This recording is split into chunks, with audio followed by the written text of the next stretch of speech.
want to bring in Dr. James Grant now from the Wits School of Law to understand what the legal consequences are. Dr. Grant, thank you so much for making time on the lead this afternoon. So the police minister is in KwaZulu-Natal this afternoon. His spokesperson has made it clear that if the Constitutional Court doesn't respond to their letter seeking clarity, they will go ahead with the arrest. Should they even be waiting for this response from the Constitutional Court? Good afternoon, Clement, and to the viewers. Just a quick correction. I'm no longer with Wits Law School. But to answer your question, thank you, Prof. I suppose there's no reason for them to wait. There was no question in their letter that they sent. It wasn't a case of saying, please tell us or give us clarity, and only once you've given us clarity will we act. The letter, in fact, was framed in the affirmative that they simply weren't going to act unless the Constitutional Court intervened.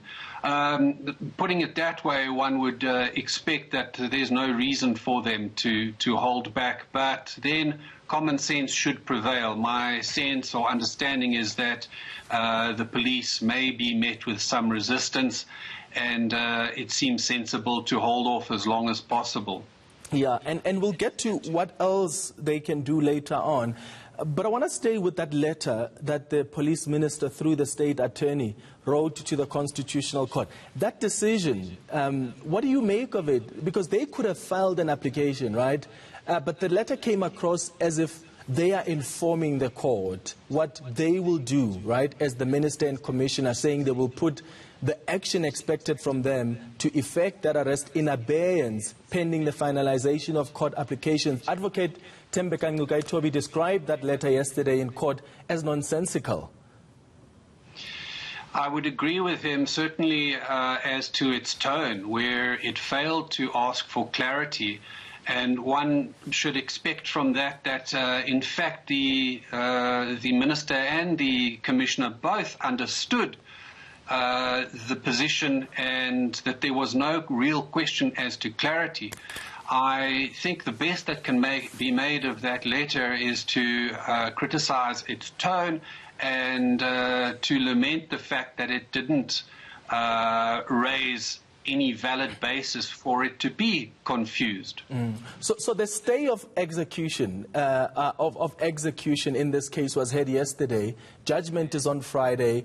But the very purpose of that application, Dr. Grant, by Jacob Zuma was for him to avoid arrest. Couldn't the judge have gone to deliberate and come back after an hour or three, or even this morning come through and make a ruling, given the urgency of the matter? Or maybe he's not convinced that, in fact, the matter is that urgent.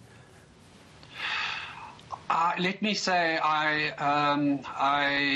if I was in the position of the judge having to consider the massive amount of information that was put before him yesterday, I wouldn't be able to decide the matter.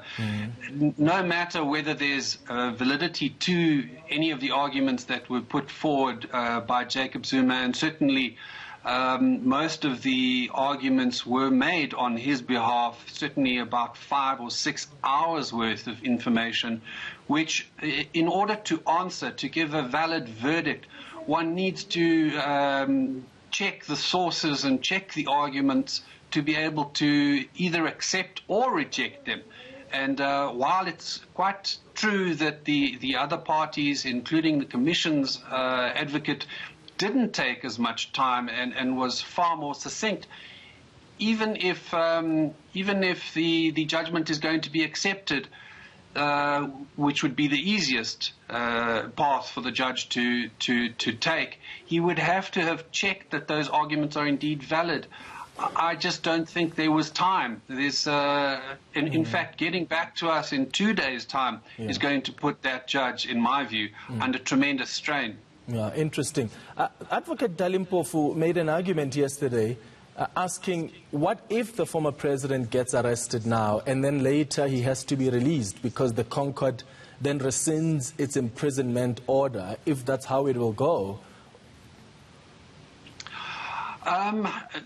This is not a peculiar position that many accused people find themselves in, and it's not a case of that the heavens will fall if a person is taken into custody and subsequently a court makes a decision to release that person. It could be on bail, it could be by virtue of the rescission of the court. It could be by virtue of an appeal which is successful, and appeals can often be successful only many, many years later. The heavens don't fall. This is quite common. There are concerns around a possible altercation. You mentioned this earlier between the police and the president's supporters. Should the police make such a consideration, Dr. Grant? Or must they really occupy themselves with the need to effect that order?